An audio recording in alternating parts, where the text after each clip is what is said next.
Hi folks, Theta here with more Casual Monday. Today I've added a section on the series Mecha-Ude, Mechanical Arms, which I've been watching and enjoying. It's not so much an analysis as it is me relating why I've enjoyed it, with an extended explanation of its premise and a few specific examples. It's not really spoiler-free, but I avoid explaining twists or resolutions, so at least those with higher spoiler tolerance can check it out, see if maybe it strikes their interest. I did go see the War of the Rohirrim movie, but I don't have enough interesting things to say about it to warrant its own section.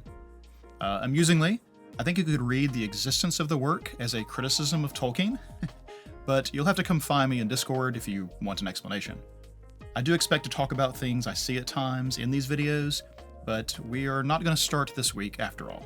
Yesterday we had a stream discussing the series How I Attended an All-Guys Mixer, which is definitely a romantic comedy of a different stripe, and you can find that VOD on Twitch if you are curious.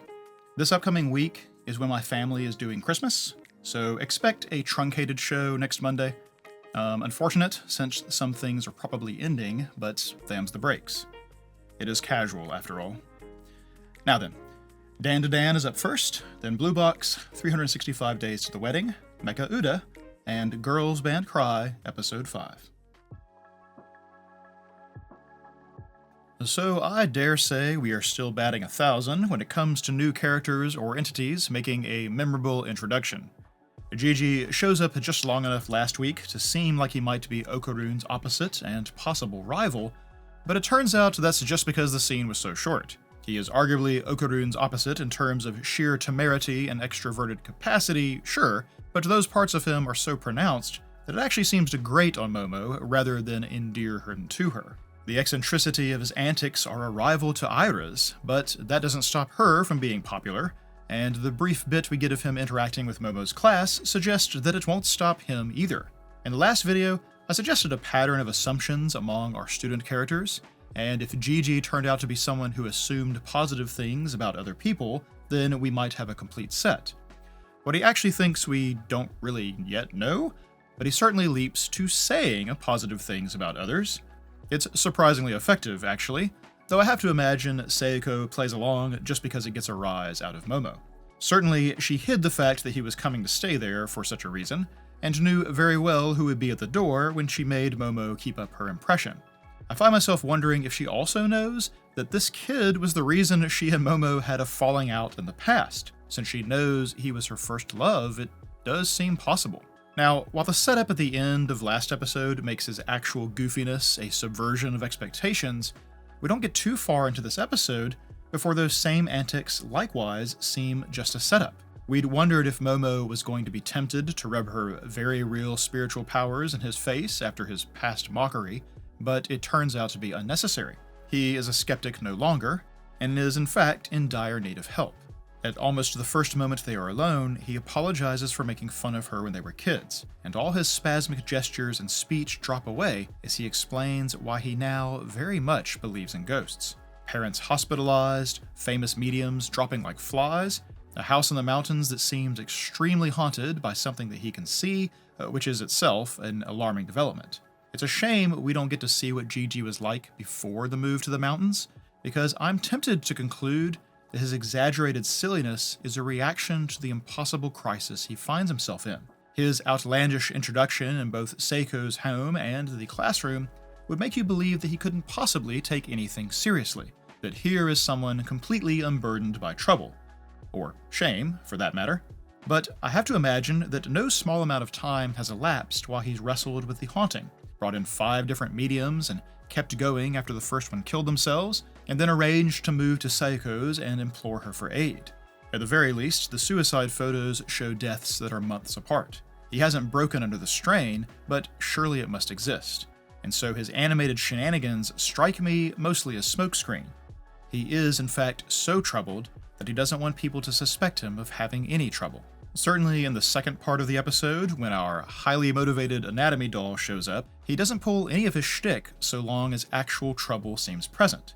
In fact, right at the start, he knocks Momo out of its way, believing her to be in danger, and the panicked way he holds on doesn't seem to be any kind of joke. But once they catch up to the doll, thanks to Momo's heartless behavior, Gigi almost immediately slips back to his affectations. Sure, a single episode isn't enough to conclude that his most memorable behavior is just a put-on, or that it might vanish if the haunting is defeated, but the 2 times he drops it at least point that way to me. If nothing else, it might have some plot relevance, because Iroh was so confused at his display that she concluded he must be yet another demon, which means Momo is recruiting for the day of Ragnarok, and so, oh crap, she better go recruit some forces of her own. Alongside this energetic introduction, while we're trying to figure the new guy out, someone else in the cast is trying to do some figuring. Okarun latched on to Seiko's words about Gigi being her first love, and though he may have dispelled the initial impression Okarun expected, the truth of someone Momo once loved being back in her life is not so easily put aside. He's even going to live there. It starts with Okarun leaving after the breathless entrance, and Iroh's equally breathless exit, where we get something of an echo of the 4th episode's Sayonara sequence. She'll tell him to take care, and he just agrees, dropping his shoulders and head and shuffling off with no energy in a scene stretched long for emphasis, literally 20 seconds of him walking away. She is a bit irked and finally stops him. He doesn't understand her charades, and I understand her frustration. She wants him to act like they're friendly, people who say, "see you later," and mean it, and she wants him to figure that out without being told. But in a pinch, she'll settle for just telling him too. To me, the first instance of this in episode 4 was a way of asserting that they would remain friends, that they were not going to return to strangers. This time, though, I feel like Momo is trying to insist that things are the same, but each of them blushing and her nervous glances say that they are not. That interrupted moment in the nurse's room last episode is still hanging out there, and when it's just the 2 of them, the uncertainty returns. For Okarun, at least, it is even sharpened by Gigi's presence, and it seems he feels an aching in his chest. I applaud the match cut from his gripped hand to Gigi's Hamburg steak, which Gigi promptly swallows whole. When we catch up to Okarun in class the next day, the teacher's lesson is comically spelling out his state of mind. Gigi calls her Momo. He can call her cute and think nothing of it. Is it possible their feelings are mutual? And then, Okarun's negative assumptions are off to the races, concocting a whole life for the new couple where they surf and bike and barbecue without him, and nobody talks about occult things with Okarun anymore, and oh man, he's actually drawn all of it out. I guess it's at least kind of cute that he pictures her as really happy in that imagined future. But Okarun isn't rolling over that easily, so it's back to the lunchtime training regimen. He can focus on this instead of thoughts of Momo. Oh hi, Momo! Who has just shown up to eat with him because Gigi's presence changes literally nothing about how she wants to spend her time. Though, as she says, she is watching over him, because Iroh's presence does change how she wants to spend her time. At least they're in sync when it comes to being jealous, I guess. Momo will offer to feed him since his hands are tied up with the weights, actually rather bold on her part, but Gigi chooses that moment to crash the party. Momo is actually deflated that he shows his face, asks him if he wasn't eating with the others, but Okarun doesn't pick up on that at all. Instead, when Gigi produces something he must know Momo likes, he only sees her excitement at the surprise as proof of the future he foretold in scribbles amongst his lecture notes. I do at least enjoy the slowed-down reflection on his glasses and his unsteady breath to shift the mood, bringing up a little music to accompany his defeated inner thoughts. This is obviously kicking off an introspective soliloquy for Okarun, and we're going to hear him lay out how he can't watch the 2 of them like this, how it would be best for both of them if he doesn't see her anymore, how it's time for him to give up, which is just setting the stage to introduce someone who's not going to give up.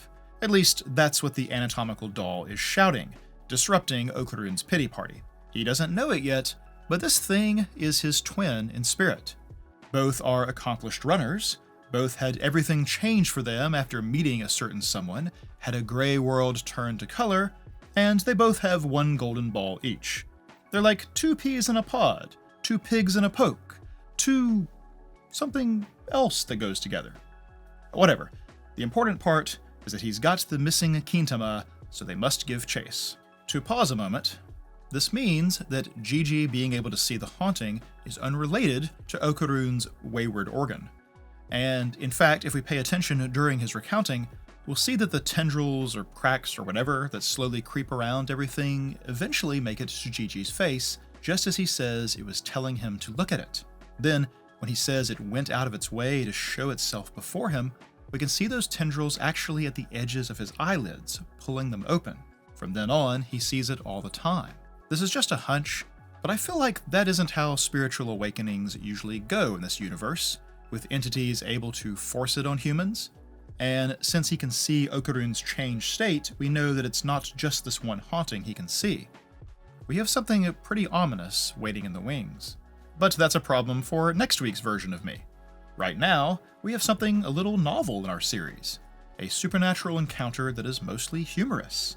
That feels appropriate to introduce alongside Gigi and his flippant antics. I mean, an anatomical doll coming to life could be horrifying, and I would certainly react with no less panic than Okarun does, but having it constantly make these loud, wordless utterances of its effort, alongside train noises and a version of the William Tell overture, completely dissipates any sense of threat from the thing. We get to enjoy the tension of a chase instead of a life-or-death situation for a change. Momo has her eyes on the prize, only holding on for dear life because of what it means for Okarun, but Okarun at first is not yelling at the doll, but at Gigi, for the way he is clamped onto Momo. He doesn't like it, he can't accept it, and luckily that feeling is the condition to transform, or at least it was initially. I'm amused that he realizes he's not powered up enough and forces a second level, or whatever he does, that also tints the area with his power's color. This is serious business for Okarun, though not so serious that he can't put his shoes and weights in a tidier pile first. It's the little things that characterize, you know? Now, no need to run through the whole sequence, though I do want to note again that Gigi can see Okarun's transformation and thinks he's a monster, but he also readily accepts it when Momo says he's on their side. Circumstances have made Gigi a rather open-minded fellow. When they do finally corner the doll in the landfill, we get this overwrought reunion, the climax of some story we haven't been following. Humorous for the exaggerated melodrama and the sun setting behind them, this romantic landfill setting, but somehow that feels right for invoking the trope where someone overhears a described feeling or experience and realizes that it applies to them. Played straight, it might feel hokey, but having Okarun straighten up and take strength from an anatomical doll's heartfelt words bends the scene towards absurdity instead. Like I said last time, Gigi's introduction might put pressure on Okarun the same way Aira has put pressure on Momo. I don't know exactly what is going through her mind or how much she has put into words herself, but Momo's behavior around Okarun these two episodes make me think she's entertaining the idea of looking differently at him, or is already doing so and starting to notice. Meanwhile, Okarun is so socially inexperienced that you basically need something like this landfill reunion to hit him over the head with the idea, seeing his twin in spirit profess the things he has felt. We end with a determined-looking Okarun, though considering how he acted when he realized Momo was cute, I am going to have to wait and see if that determination can hold. It's dicey even for the socially adept to try to convert a friendship into a romance. And it's not like he got involved with Momo because he wanted to be closer to her specifically. I imagine he would have been equally excited to make a guy friend. Sometimes these things just happen. It's not your fault you feel this way, Okarun. After all, she stole your heart. Summer break means a new routine, new summer activities, and a new normal in the Inomata household, as Taiki tries to understand how he should behave after what Chinatsu said about forgetting the incident with his fever. But she's completely relaxed and normal in their morning interaction, at least as well as Taiki understands her normal. She at least seemed untroubled, though, and so he'll think maybe this makes sense. Forgetting what happened means nothing has changed. His behavior later rather undermines that conclusion, though, when he dodges Chinatsu by the gym entrance and earns Hina's ire. She is upset at him for running away from doing the very thing she has been squaring herself up to do. But after she says her piece and walks off, he has no idea why she reacted that way. Taiki doesn't understand why either of these girls are saying the things they say, and it's because he hasn't noticed that both of them are fond of him. There are some things he just isn't very good at noticing. More broadly in this episode, the differences in what people are able to notice and what they miss, the way an outsider might see a person more clearly than they do themselves, and a misunderstanding of how one is perceived, these all form a sort of pattern, a split between interior and exterior observers, and it's mostly what I want to talk about today. Sticking with Taiki for a moment, and the problem isn't that he has poor observational skills. After all, his and Hina's friendship originated with him noticing her enthusiasm for candy apples and remembering as much when he went on the food run. The whole series is kicked off by him having picked up on Chinatsu's past disappointment and what it must have meant to her, returning the memory to her at a critical moment. But when it comes to matters of love, his radar is basically broken, which seems like the point of the little study session scene. A heretofore unnamed classmate named Ito is making a play to get Hina's number, and the other guys talk like this crush is a known item. But Taiki had never noticed. Nor does Taiki realize that Hina asking him to the festival was supposed to be a party of two affair. In fact, he might be the only person that doesn't notice that Hina is into him. Even Chinatsu figured that out in short order. And yet, he did notice her pause when he asked who else was going. He's not clueless in general, just clueless towards romance. He doesn't know what it looks like. Remember that he even thought Chinatsu and Haruyu might be into one another, which was just way off. At the same time, he's hyper-aware of his own affection towards Chinatsu, scared that any little word or gesture would give away the whole game. And yet, she doesn't seem to have noticed at all. Every person that does know has been told by Taiki directly or accidentally, so I'm not sure anyone else would actually pick up on it. He doesn't have a good read on how he comes off, and he isn't alone. Like I said, everyone seems to know how Hina feels, especially her friend in rhythmic gymnastics who has to hear about her victory and defeat around the fireworks festival. But Hina doesn't realize that, even tries to protest that it's not like that with Taiki, and said friend will muse that Hina actually thinks she's hiding it. An outside observer sometimes has a better vantage point. Certainly, Kyo demonstrates as much as he watches the love triangle awkwardly play out. There might also be something of that to the conversation between Nagisa and Chinatsu about the fireworks festival. They've got a group together, sure, but Nagisa wonders if they might invite some boys along. It could be the start of something romantic. Remember, she just brought up Chinatsu's living situation last episode, and how it also could have had a potential for romance? Does Nagisa see in Chinatsu an unmet desire that she's pushing aside, or that she needs help achieving? By itself, I wouldn't think much, but two conversations in a row where it comes up is a little more suspicious. We do at least get another peek into Chinatsu's thoughts, as she thinks she really doesn't need any of that right now. She thinks it in a rather down voice, too, so I don't think she means because of preparation for nationals. An example with Taiki and an outside observer is a little more direct. He'll join Haru for a practice with a college team, and there run into Hyodo, the winner of the singles bracket. He seemed so sinister and imposing as an opponent, but actually turns out to be rather nice. He played against Taiki, and watched his match with Yusa, and immediately has suggestions for what Taiki can change. Very specific ones, in fact, with instant results. Taiki might have already achieved his goal of increasing his smash accuracy, thanks to something Hyodo could see, but Taiki did not notice himself. But the real outsider wake-up call is Hina confronting him over hiding from Chinatsu. The entire conversation leading into it is one of Taiki explaining how he thought they were getting along, that he wanted to get closer, but she didn't feel the same way. He doesn't know how to tell what she would consider overstepping, and is therefore afraid to take any steps at all. He's worried it was all in his head. That is, he really does not know at all how she feels about him at this juncture. It's not for lack of trying to observe her, to be sure, but when it comes to this matter, he is effectively blind. So blind, you'll even miss what Hina gives away when she calls him out. Not wanting to trouble your crush or mess up your relationship is scary, sure, it makes it hard to act. After all, that's what she's doing right now, troubling him by trying for a festival date, risking their friendship over following her heart. But she says she wants him to take care of himself just as much as he takes care of others.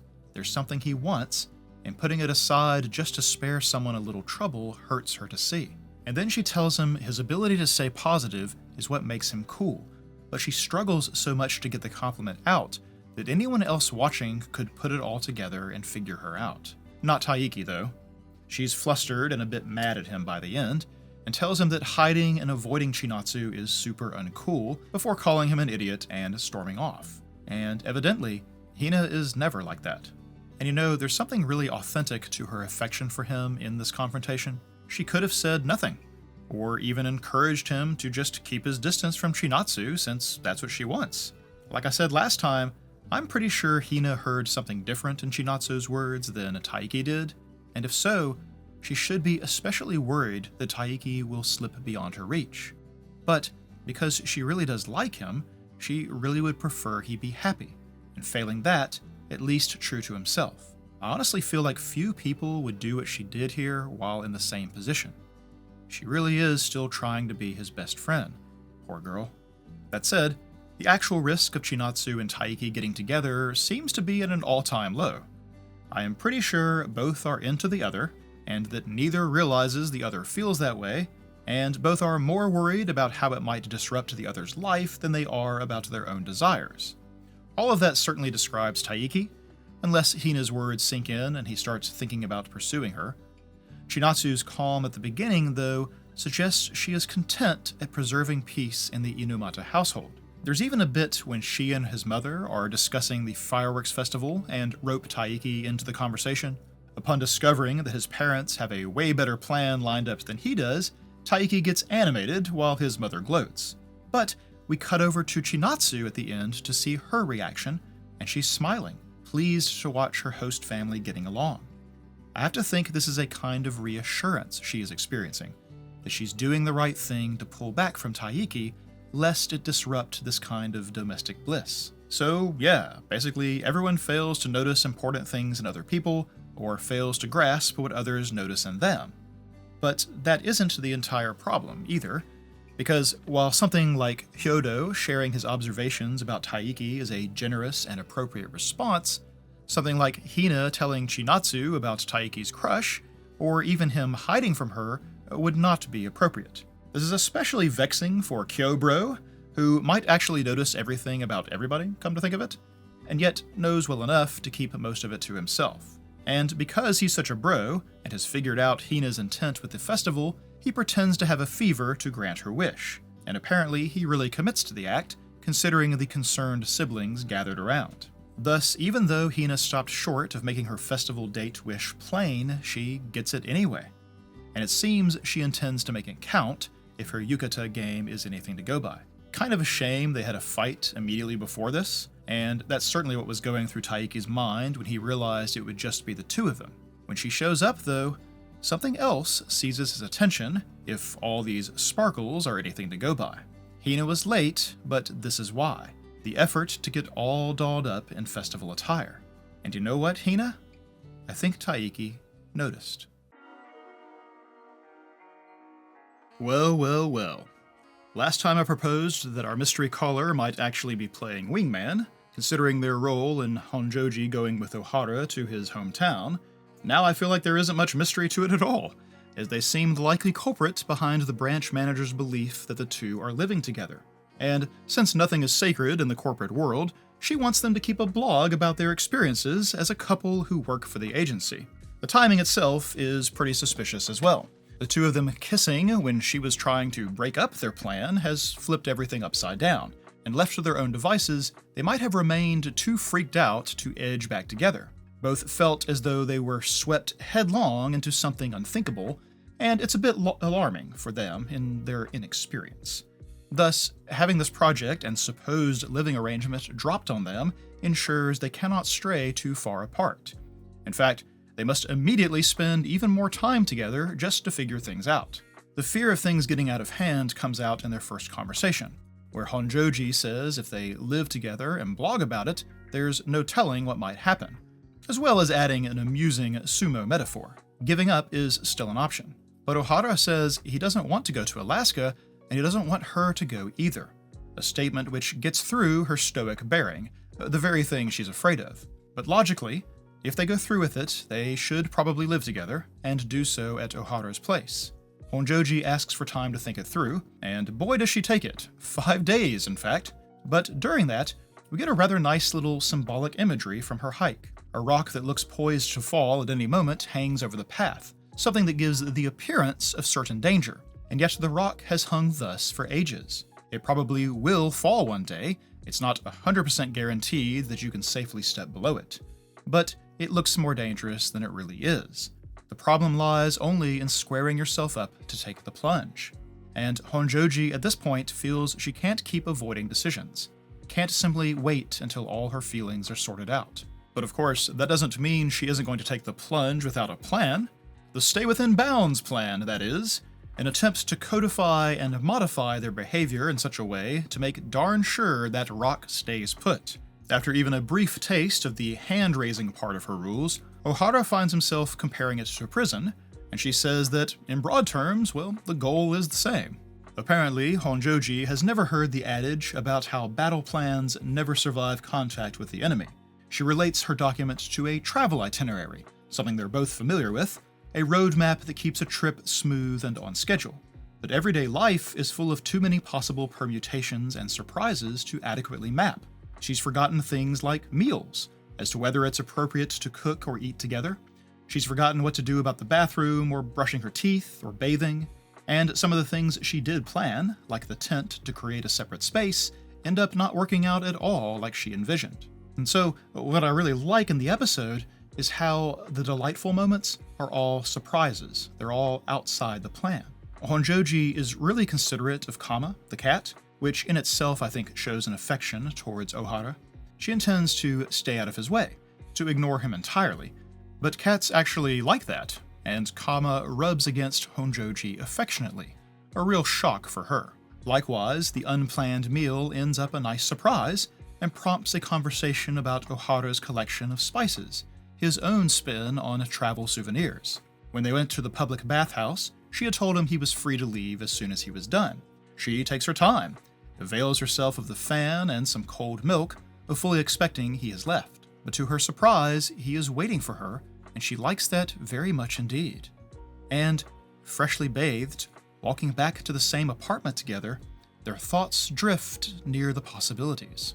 Nothing happens, but even though that was the whole point of the stay within bounds plan, each seems a bit confused rather than relieved. As she says, part of her wants something to happen and part of her doesn't. They want to step forward and are afraid to step forward.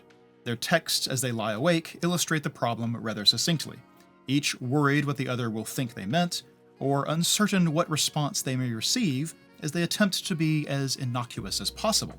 But the final message that each composes about going to where the other is, a clear one that they both want to send, instead goes unsent. Because they stop short of putting what they really think or want into words, they get confusion and misunderstanding instead. The final surprise, then, is keeping one another company on the moonlit balcony, a situation that isn't necessarily over when the episode ends. And Ohara will find himself thinking of how much hassle has been involved in all this, how important every little decision seems. It's paralyzing. They're so focused on keeping up appearances while maintaining boundaries that it fills them with worry. And so he idly wonders if they wouldn't have so much worry if they just went ahead and got married. Would it be so wrong if they really did?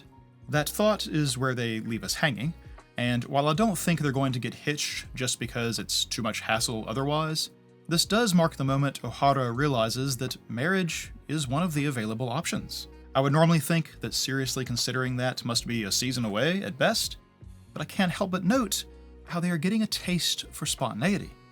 It frightens them, but there is excitement in the scare of it.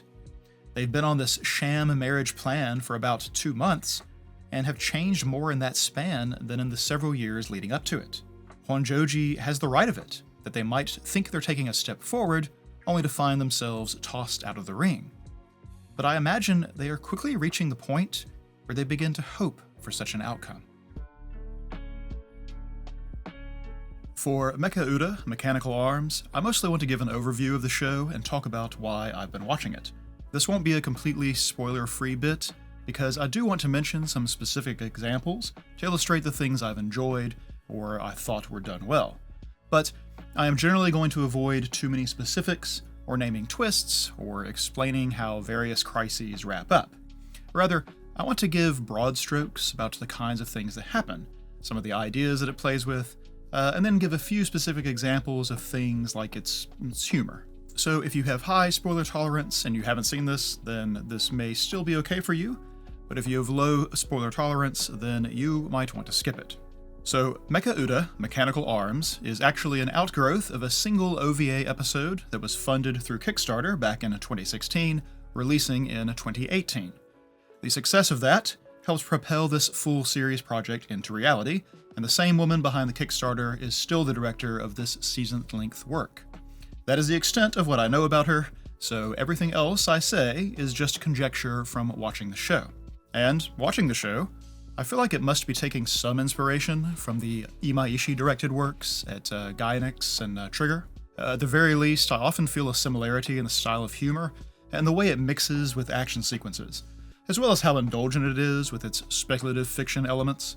There's an establishment of the conceit of the story as something that just is, and while there is care to make it internally consistent, there is no attempt to make it sound realistic, featuring a core mechanism that creates mechanical power-ups out of what is basically human spirit. There is likewise almost a playfulness with the departure from reality, and a willingness to try a lot of variations on its particular brand of fantastical elements. The result is something that is just downright fun to experience, while also feeling like a work that could have come out of an earlier age. I wouldn't be surprised to learn that it's partially an homage to an existing body of work, as that is how I sometimes feel while watching it. As to that conceit, here's the setup. The whole thing takes place in a city called Kita Kagami, a place where a company called the Kagami Group is highly influential and highly respected, especially a historical figure named Yakumo Kagami that lived 100 years in the past. It's also home to a secret, and a secret war, that are entities called Mecha-Ude, which are machine life forms that rely on humans for their power, but confer extraordinary abilities on those who do so, and a struggle between two factions that utilize the Mecha-Ude to oppose one another. The Kagami Group is actually cast as the villains, as they use something called a shackle to suppress the will of the Mecha-Udes and use their powers directly, reducing them to mere tools. Opposing them is Arms, an underground paramilitary group who form partnerships with their Mecha-Ude and are appalled at the shackle usage. The inciting event is one Arms member, Aki, breaking into the Kagami Group labs to steal a dormant Mecha-Ude referred to as the Trigger Arm. In the fray, the cube-like Trigger Arm gets lost somewhere in the city. It cries out for help, and a completely uninvolved student named Hikaru is the one who hears it. Hikaru will hear the cry again the next day, and though he is a hesitant and uncertain person by default, he will feel compelled to seek it out. When touching the cube, then, it awakens and attaches itself to his hoodie. Its form is that of a large mechanical hand with a single eye. The process of attaching like this is called derising, though it is usually directly to the skin of the human, and once it happens, it's semi-permanent. A certain compatibility is required, and forceful removal has life-threatening consequences for the human without proper care, and depowers the Mecha-Ude into a dormant state. In short, Hikaru immediately goes from a nondescript high school student to the top priority for both warring factions in the city, and it's not something he can easily set aside, even if he immediately regrets becoming involved. Ordinarily, the Mecha-Ude can attract entirely within the bodies of whoever they are derised to, which is what allows this to be a secret war. Aki is our early introduction to how the partnership usually works, as her twin Mecha-Ude emerge from her hips when needed. The Mecha-Ude make her physically skilled and powerful, but they also have their own abilities and personalities as well. In her case, they are one part grasping, striking claw and one part rocket propulsion, but the Mecha-Ude have a wide array of shapes, colors, and functions. She makes contact with Hikaru first, and with some difficulty, would be the reason that he gets involved with the Arms militia rather than being captured by the Kagami Group. However, our final main character is a boy named Jun, the younger brother of the head of the Kagami Group, who had his own eye on the Trigger Arm as a way to fix his sickly body and live up to the high expectations placed upon him. We thus end up with three pools of characters between Arms, the Kagami Group, and the high schoolers, and each has their own extended, colorful cast. And since this is just as much humor as it is action, they are quite colorful indeed, as much of the humor derives from extreme personality traits, absurdity, and slapstick, frequently intermixed with situations that should be life or death. This keeps the prevailing tone of the series playful, like it isn't taking itself too seriously as a general rule. But when it does get serious, it shows itself capable of giving proper weight and gravity to the personal struggles that are a frequent undercurrent and motivator for our main cast. So that is probably the first thing to mention that I've enjoyed about the series, that it isn't a single thing or a simple two-sided struggle. The Kagami group uses shackles to control Mecha-Ude, but we meet a group within them called the White Ravens who actually form partnerships with theirs just like ARMS does. And while there are humans who do basically enslave and control some of the Mecha-Ude, we also meet Mecha-Ude that can do the same to humans, even delighting in the cruelty that they can inflict by doing so. Members of both factions will conceal their plans from allies for very good reasons, and we have obviously evil people working towards good ends alongside the reverse. And in the heart of it, we have four main characters who each have internal hang-ups or pasts that plague them, and each must be addressed over the course of the work, not just for characterization, but for the ways they impact the narrative. Aki is driven by revenge, searching for the Mecha-Ude user who killed her entire family. She has retracted from all else in life, detached from others and her emotions, only her Mecha-Ude for companionship. Jun is sickly, and his older brother constantly calls him a failure, an embarrassment to the family that should remain out of sight. The ensuing inferiority complex, combined with the merciless meritocracy in the Kagami group, makes him someone prickly and confrontational, no better suited to socialization than Aki. But they're both basically good kids, traumatized and damaged by their circumstances, but neither lacks for determination. Hikaru, then, is the normal one in terms of a past, but feels exceedingly normal in the sense of being unexceptional. He hesitates, he doubts, he constantly feels like he can't do anything. And Alma, which is the trigger arm's name, has amnesia, knowing nothing of his past or purpose.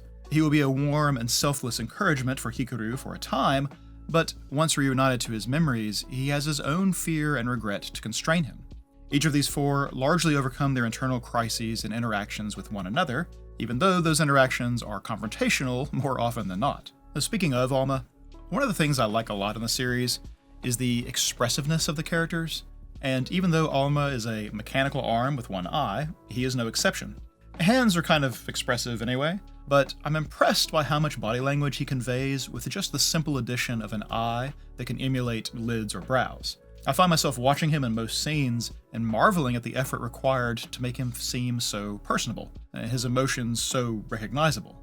Of course, the same goes for the human characters, and I'm going to use Aki as an example because she has the narrowest range.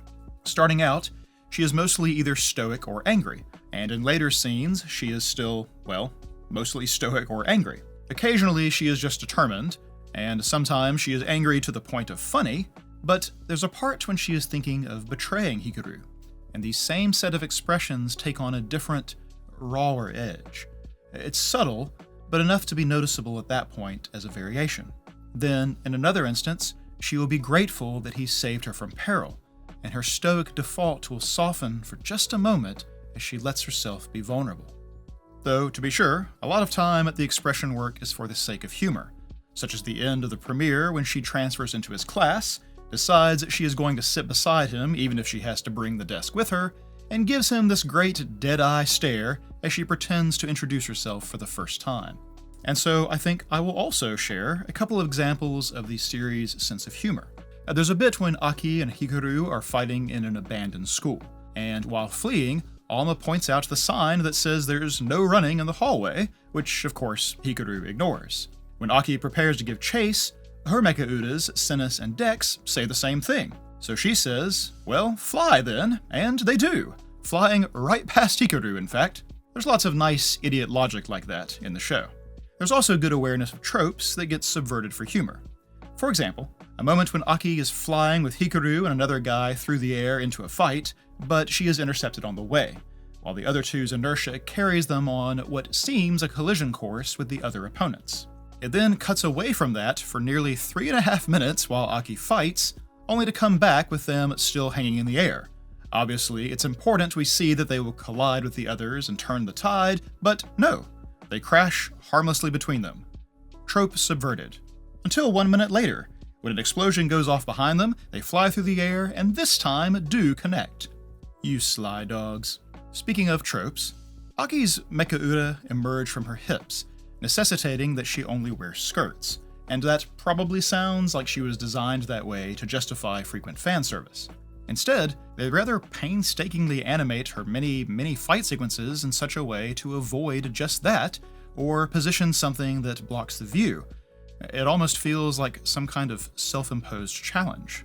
Aki is also a big eater, which used to be a rather common anime characterization trope, but has fallen out of use. It's also mostly used for humor, and a way to characterize her is simple.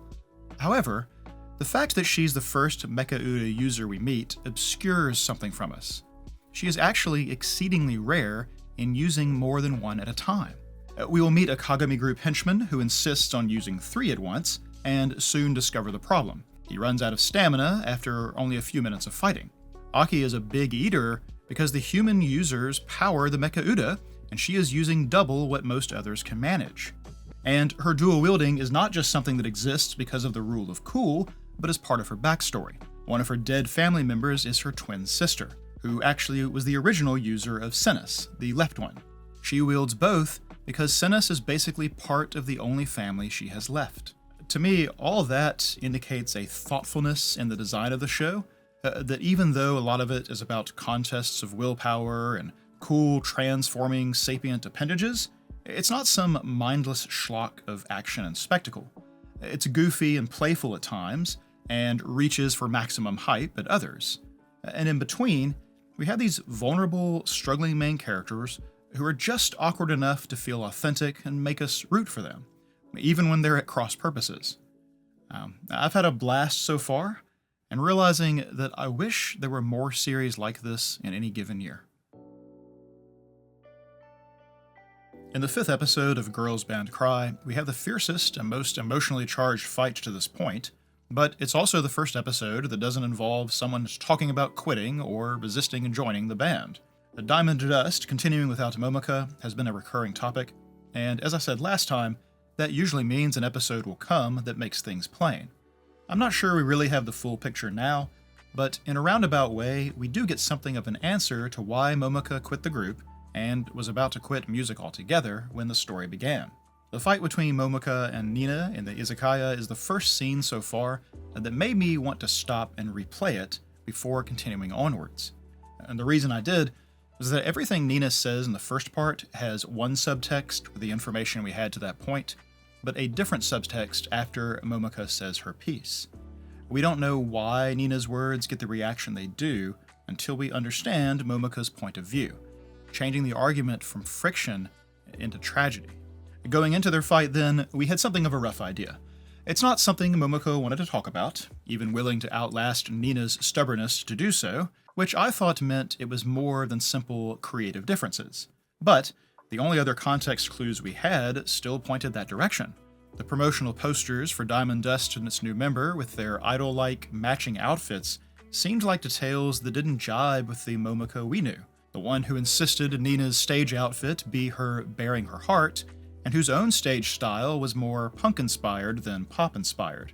The things Momoko tries to shape in Nina are all about her own authenticity, putting her real feelings into her song and performance. An indie band ethos coming into conflict with a mainstream one seems like a simple enough answer to the split, then. And the venue owner in this episode shares a version of what he understands that sounds like that same old song. Now, perhaps Momoko wouldn't just say that because she didn't want to sound judgmental, or maybe there was some agreement on all sides not to talk about it, or something else innocuous. But if that was all, then why did the story begin with Momoko preparing to quit music altogether? If she had some musical direction that she cared about enough not to sell out to the man, then you'd think she would set about finding other like-minded musicians to try again. Quitting everything and even giving away her guitar doesn't sound like the actions of someone who has such strong opinions on music that they'd balk at changing for the sake of mainstream appeal. And the fervor with which she has bounced back into making music and building a band likewise doesn't seem like someone who is minimally invested into the scene. Now, after last episode, I think Nina would have left the matter alone, would trust that Momoko has some good reason that she won't explain why she quit, but the chance encounter with the venue owner changes that trajectory. Nina and Subaru return with him to his place, where Nina will notice that the old Diamond Dust poster has been replaced by the new one, removing Momoko from the wall and putting this new, somewhat familiar girl in her place. Diamond Dust themselves had stopped by, though whether they or he did the replacing is unclear. He'll have tickets for them, but Nina knows better than to broach going to the concert with Momoko, worried it would start a fight. At this point, she really is trying to let sleeping dogs lie. But even before the concert begins, Nina has the sense that something is amiss. She looks around at the audience, which is almost entirely men, many of whom have glow sticks in hand, and that does not seem like the right crowd for the band she knew. Once they begin, though, all hell breaks loose for Nina, as it's enough for her to confirm that she knows the replacement member. A brief tangent then. Girls Band Cry is 3D CGI for the main and secondary characters, and a lot of the environments, mixing in some hand-drawn characters and backgrounds and live stuff as they see fit. It's very expressive and fluid character work for CGI, but the real advantage that medium has over 2D hand-drawn animation is in camera movement. It's incredibly challenging to make dramatic camera or perspective shifts in 2D look right, for a number of reasons that we won't dive into, while it is comparatively trivial to do so in a 3D workflow. To this point in the story, though, fancy camera movement has been largely restricted to the concert performances at the end of the first and the third episodes. So something of an expectation has been established. Creative, moving shots are part of the fantasy of the world inside the song, and they're not part of the sober reality that exists outside. But apparently, they were just slow-rolling us for this moment. When Nina recognizes who the new singer is, we get this amazing slow-motion camera movement up from the stage where the girl sings, all the way across the venue to Nina, as though we were ourselves riding along the realization and crashing into Nina's psyche, which is immediately a firestorm of tension lines transporting her and us into the past. Last episode, I made a comment about Nina distrusting people who play pretend, who put on an act, and it made me wonder if she had been burned by some two-faced girl as part of her past trauma. Well, wonder no more, as it seems even her friend did not take her side in whatever went down, and I would hazard a guess that feeling betrayed was a far worse state than being bullied. Now, in the present, that betrayal is redoubled. In the video I made about the premiere, I pointed out the evolution of the song Nina So Loved, going from the studio version to Momoko's busking to Nina's own performance at the end, as though the song was changing custody. Now it's back again, and that girl is singing it, standing where Momoko should have stood. The cosmic injustice of it is more than Nina can handle, and sleeping dogs lie no longer. But her grousing during their practice session just annoys Momoko. She makes it plain that this is Nina's problem, not hers. Just like last time, Nina gets worked up when Momoko retracts or seems not to care about things she thinks should matter to her. They're just going to have to get it all out. So that's how we end up at the izakaya. And so, going into the spat, Nina has reason to believe that Momoko left Diamond Dust because she didn't want to be part of what they're doing now, that they are going in a direction that she doesn't approve of. And because the band in general, and Momoko in particular, are so important to her, she's enraged to see what they've become, memory-holing Momoko and replacing her with someone she thinks is superficial. It's not even the same band in a literal sense, as Momoko played guitar and sang, so the new version is down one instrument. To Nina, it must seem like the 3 years of effort that Momoko put into Diamond Dust was all for nothing, that they've taken her songs and cast her aside, and she was the outnumbered and spurned party. Remember that Nina was once turned into the outsider in her own peer group, even losing friends, and like we saw in the water-soaked desk flashback, for part of that period she just meekly accepted it. The song that is so precious to her seems to mark the period where she stops just taking it and pushes back, based on the little flashback where she takes over the broadcasting room and the scene where she argues with her father. Her forehead is bandaged in both scenes, so I presume they happen relatively close together. To Nina, then, it must surely seem that the very person who gave her inspiration to push back is doing nothing of the sort herself. Maybe it's subconscious, but I think she is linking the two of them and their plights together, that they shared the same circumstance. Even in her part of their argument, she uses language that she previously used about herself, telling Momoko she quit because she thought she wasn't wrong, and later on, that Nina doesn't want her to lose. And so Momoko comes clean. Diamond Dust's highest priority wasn't a particular direction or particular music, but a goal to keep the original band members together until they were old ladies, to never quit. To her mind, then, Everything that is wrong is her fault, as she is the one who quit. But we don't get a ton of details over how this goes down, but the other members told her to be patient, that one day they'd be able to do what they want to do. But Momoko couldn't do that, and so their little pact was broken. So it's not creative differences, really. The things her bandmates said to her suggest that they, too, don't like the changes that the label asks for. Creatively, they were probably all still on the same page.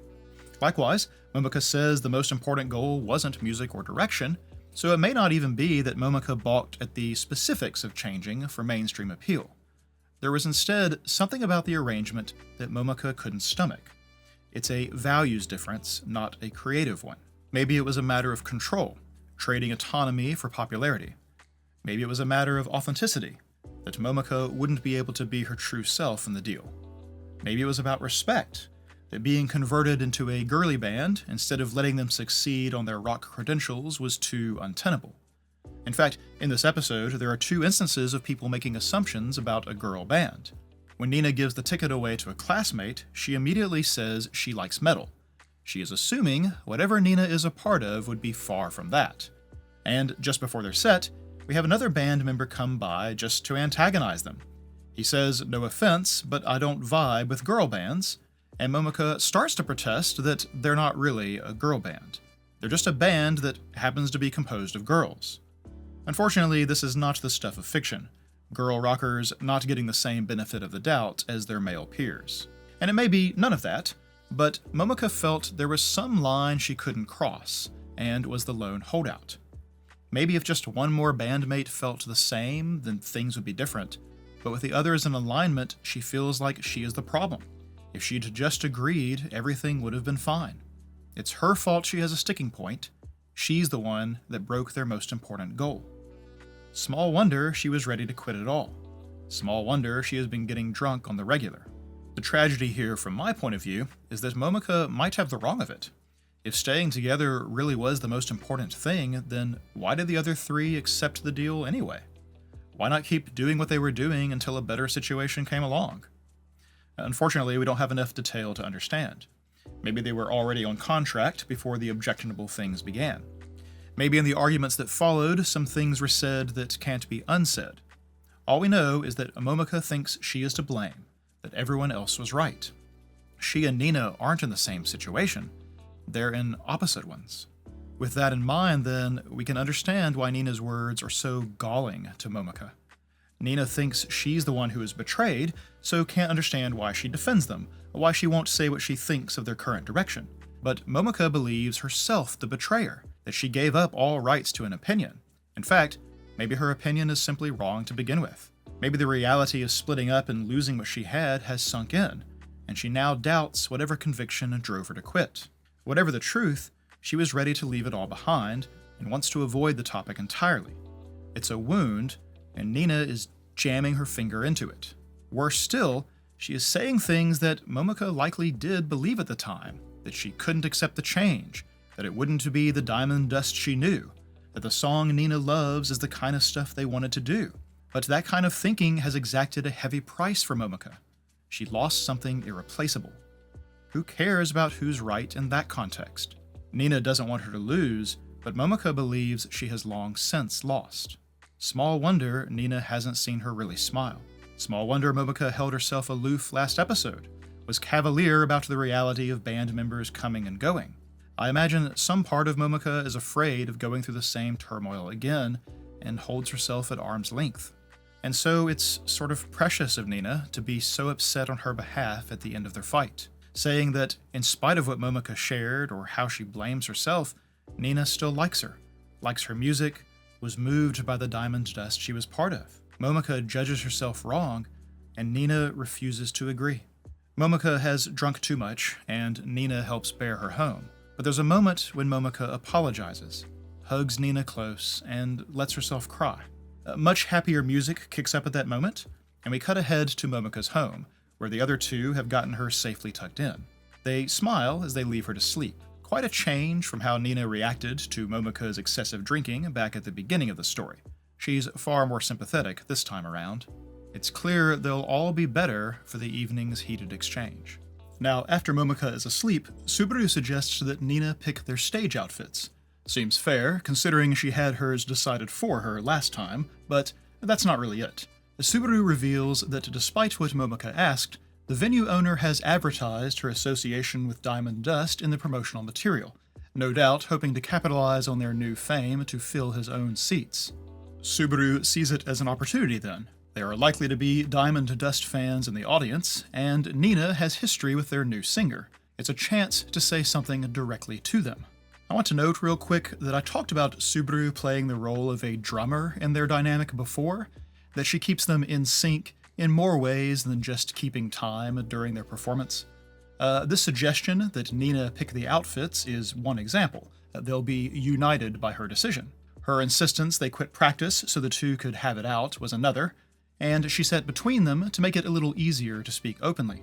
She even accidentally unites them by irritating Nina enough to get her own drink bath, as Momoko takes a little momentary delight in the development as well. But she also goes with Nina to the venue and then to the concert, and follows her out when she needs to cry out her angry disbelief.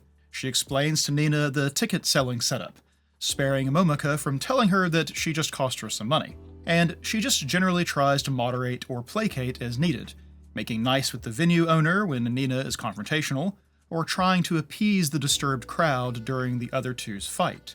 She's a natural drummer, it seems. And Nina, perhaps, is a natural frontman. The title of this episode is Rising Vocals, and certainly there is a focus on vocalists, introducing the Diamond Dust singer and the fact that she has a history with Nina, but I think this goes beyond just Nina's role in the band.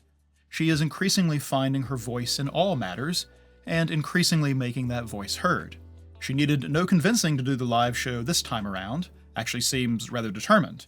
She felt somewhat tricked by the ticket quota situation, and makes her displeasure known when she runs into the owner. And though it's extenuating circumstances, she does talk to someone else at the cram school. Interestingly, it's just about the only time she seems like the old, meek Nina. I guess schools really aren't her best environment. She will go outside to shout her emotions at the concert rather than let it just simmer inside. She will pick the fight with Momoko and really lay it all out in the bit we've already covered. She will show her displeasure with the venue owner again, and she will interrupt Momoko's response to the heckling guy rocker to tell him that they are going to tear it up themselves, even if she drops all the bravado a moment later. Momoko has been trying to get Nina to put herself into her song, to speak her truth, and maybe she has created a monster. The outfits Subaru suggests, then, are another way Nina is going to speak, a way to say something to any Diamond Dust fans who have turned up. To her, their new makeover is artificial, an image that doesn't match the band underneath, and she thinks of their singer as someone superficial to boot. The response to that, then, is to say something authentic, perhaps painfully so. Thus, she chooses shirts that name each of them in unflattering but accurate ways. My Crunchyroll subs have Subaru as liar, Momoko as withdrew, and Nina as truant. And we talked a bit about those translations in Discord. Liar is fine, but Momoko might have better been something like resigned. But connotation-wise, I'm going to think of their shirts as saying liar, quitter, and dropout, as those are pejoratives and feel like a much more punk-appropriate set of terms. Nina answers the phoniness of Diamond Dust with ugly truth, and the rest of their outfits likewise seem to invert a bit of Diamond Dust's ensemble. Momoko and Subaru wear tights, but they're mismatched or torn. Nina wears a skirt, but hers likewise is missing part. There's a note of not pretending at an innocent or immaculate presentation. And notably, all of their outfits are different. They are individuals. Even the shirts, which match in theme, are each different in noticeable ways. Interestingly too, this performance is the first that is authentic in the sense of remaining in reality. There are no imagined fantastical elements, like the underwater sequence, or frozen in time rain, or the Nina clones, or the mid-air brushstrokes. It's a neat choice, considering the context. They make up for it by being especially aggressive with the creative camera movements and angles. Made me feel like I was inside a music video. It enabled us to see something else, too, but I'm going to come back to that. Once they are on stage, we first get an interesting little set of events. People are calling out for Momika, the DD fans who were expected, and you can see the audience members with their phones out are focused on her. Momika then crosses to Nina and suggests they just go right into the song, as opposed to Nina doing any kind of crowd work. And Nina brings up the idea of leaving a mark, the phrase that inspired her to do the shirt thing. These truths about them are a mark on them, a scar, a blemish. But she also tells Momika that her song ripped her heart out. It left a mark on her. The idea of leaving marks appeals to her. Again, something that is meaningful, authentic. And then we get a rising vocals example in a more literal sense, as Nina has this mantra she breathlessly rattles out, hyping herself up, and it's all about putting every part of herself into what she's about to do, to bear it all. And now, the cameras in the audience are pointed at her instead, as she builds steam into beginning her performance. The song begins, the crowd is into it, and Nina shows herself a pretty decent hand at stage presence, her body as much a part of the performance as her voice. And as they get further into the song, the frenetic camera close-ups give us a great view of how they feel about this first real concert experience. They are having a blast. They're grinning, they're energetic and expressive. I think Momika even starts hopping at one point. Smiles on all their faces, authentic ones, and this too is part of what they are saying to the crowd. Remember last episode's focus on the significance of genuine smiles? I don't know if this is just the same way Momika used to smile, but it feels like she's at least getting close. It's interesting, too, to compare them to the bit we see of Diamond Dust. Sure, their singer is smiling and bouncy and energetic, coming over to other bandmates to pose in ways that suggest to their closeness, a performance that we know is empty, but the energy of the original Diamond Dust members is a little restrained compared to what we see from our trio. Still smiling, pleasant, not their opposite or anything. It's brief, but comparatively they seem subdued. Even the last frame gets in on the comparison between the two bands, once again inviting us to compare beginning and end. Nina, hand raised in a defiant and triumphant posture with her band on a live stage, is how we end, while the first part of the episode is the Diamond Dust promotional, a recording on a TV. Their synchronized outfits, hand movements, and words are a world apart from the trio at the end. This episode as a whole, then, introduces a possible future that I hadn't really assumed would be in the cards, one where Momika's new band and old band might collide. I thought Diamond Dust would just be a point of introduction for Nina and Momika, and hang over things as backstories often do. I likewise thought of Nina's hometown history as just the thing that weighs her down, that for each of them, these matters represent the weight of the past. At the most, I thought we'd revisit things near the end, maybe see how they'd grown in the interim. I never expected them to inform the present of the story. And now, someone from Nina's hometown is here in the city, in Momika's band, and because of the venue owner's stunt, I think there's a non-zero chance that Diamond Dust will hear about this performance. It's actually possible some of them could have been in the audience incognito, since they came by the venue after Momika booked the show, and this guy seems like someone who likes gossip. While I do expect Momika to try avoiding her former bandmates, I wager Nina and her vocalist counterpart are due for a reckoning at some point. There are hidden parts of Nina's and Momika's backstories still to come, and now it seems there's a possibility of getting insight from outside parties. I don't know what trajectory I most expect at this point. On that note then, let's talk about goals. I have been somewhat mystified at the lack of macro goals in the story to this point, but now I understand why. Momika once had such an all-important goal, to never quit, and she gave it up. We track goals because they explain character motivation. The Momika we met at the beginning had surrendered a goal and was thus unmotivated towards anything. And because the lost goal was devastating for her, she has not opted to take on another. Instead, it seems she's just feeling her way along for the next step and taking the other two with her. Now that Nina has the ex-friend in such a confounding situation, I won't be surprised if she suggests something, but we aren't there yet. In the meantime, we might count it instead as one for conflicts. Momika created a monster, after all, and I find it hard to believe Nina won't do or say anything about the Diamond Dust vocalist. The attention on the performance might also get Diamond Dust's attention, and that might be a real bother for Momoko, or at least a distraction for their band. And honestly, too much attention is a bad thing for Nina and Subaru, as there is likely to be trouble if their families know what they're up to. In characterization, I want to mention Nina's dislike of lying again, because Subaru this time demonstrates what I meant last episode in a more straightforward way. Nina hates that she wears the high school uniform because she thinks it can give her advantages, as well as the suggestion of salesmanship tactics for moving the tickets by lying about their original prices. When they run into the venue owner, Nina expresses exactly how she feels, but Subaru puts on this sweet, extra friendly act instead, a rather dramatic contrast. We also got a tad more insight into the Beef Bowl girls, who I hope get names at some point, at least the taller one. She buys some of Nina's tickets sight unseen, and she's very clearly interested in our trio. At the concert, she seems to be having a great time as well, so I am guessing some kind of conversation is in the near future. For world building, the big additions are all about Diamond Dust, their new look and target audience, their new vocalist, and Momoko's version of splitting from them. It's still an incomplete picture, but at least much less of an enigma. We also got insight into the workings of the live scene, as well as some of Momoko's history in that arena. And despite what Momoko said about people not valuing free things, Nina's classmate did attend her concert and appeared to enjoy herself, so I have to imagine she'll say something. There now exists the possibility of Nina talking to people at the cram school, or even people learning she's in a band and coming to talk to her. What a brave new world that would be. I will also amusingly add that we now know why Subaru wears a school uniform despite no requirement. In theme, that idea of the personal things in songs is back, expanded by Nina's notion of leaving a mark.